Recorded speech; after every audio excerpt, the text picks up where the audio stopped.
First of all, sir, if I could, I'd like to underline your comment about the specificity of the degradation of the Russian forces. Much of the Russian military has not been affected negatively by this conflict. One of those forces is their undersea forces.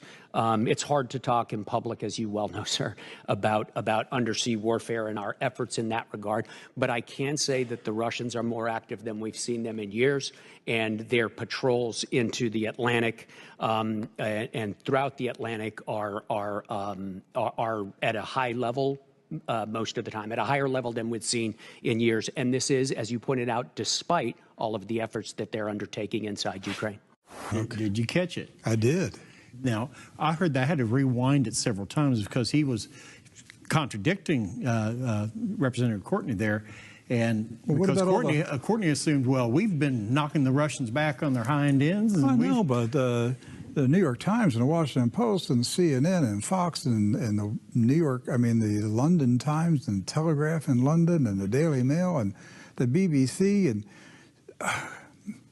all the Western media, Doc, they've been telling us every day for a year the Russians are losing, they're bleeding, their troops are deserting, Ukraine is winning, the Russian army is going to collapse, there's mutiny.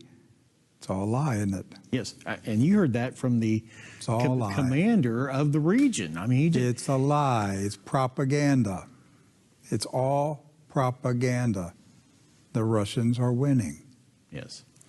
And the only reason the Ukrainians are still there is that the Western nations have spent hundreds of billions of dollars collectively to prop up a corrupt government run by Zelensky, who is stealing unknown amounts of money, he and his generals.